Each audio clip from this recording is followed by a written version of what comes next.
Mr. President, I rise today to discuss the Senate's confirmation process, because today Senate committees are beginning their hearings, starting to hear from the nominees from President-elect Donald Trump, qualified nominees.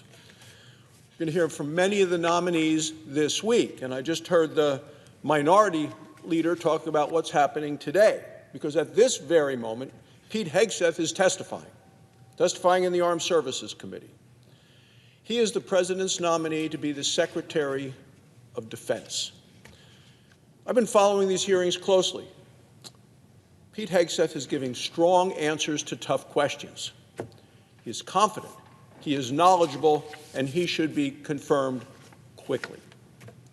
We have a significant problem in our military with morale and with recruitment, and Pete Hegseth is the right person to address those issues of military readiness.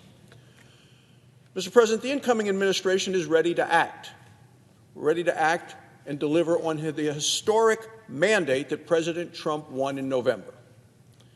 His victory in the Electoral College and the popular vote gives him a mandate to undo the damage of the current administration and to unleash new American prosperity. President Trump understands the old saying that personnel is policy. That's why he nominated his entire cabinet before Thanksgiving, and it is a strong team.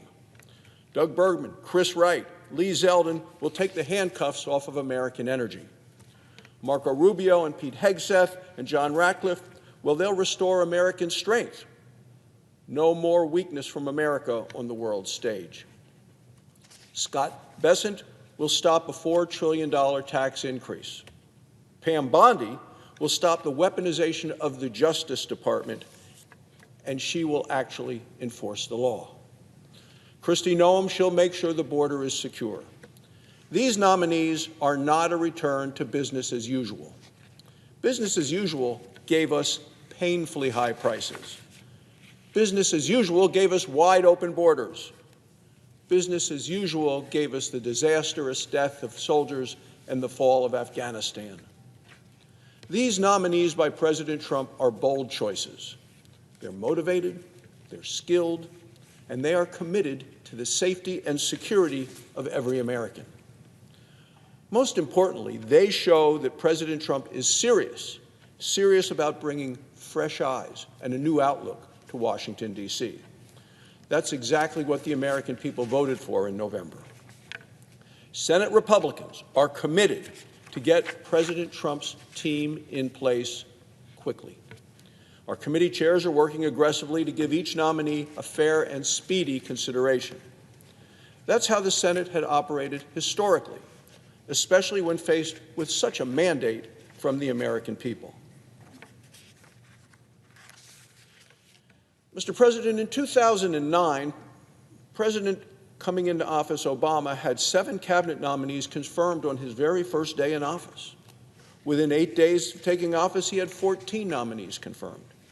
All but 5 of his nominees in 2009 were confirmed by voice vote.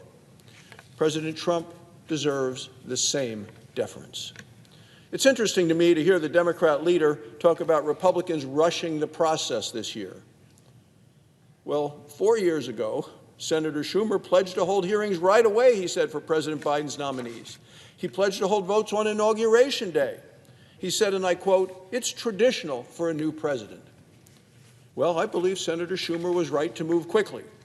But now that the shoe is on the other foot, Democrats should work in good faith with us, with the Republicans, to uphold that tradition for President Trump. I have my doubts. The Democrat leader reportedly told his caucus to create fireworks at this week's hearings of our nominees. Well, we've seen Democrat obstruction before. Due to Senate Democrat obstruction, President Trump had only 5 nominees confirmed in January during his first term. We saw obstruction for the sake of obstruction.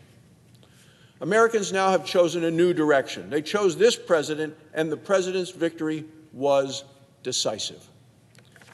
Elections have consequences, and you and I know that, Mr. President.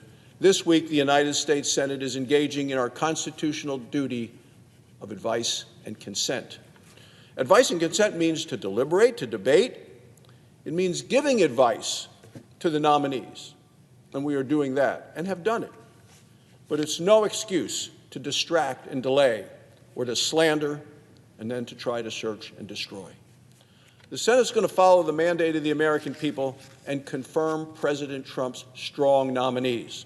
We will do it swiftly. We are committed to working around the clock, including nights and weekends, if Democrats choose to deliberately delay.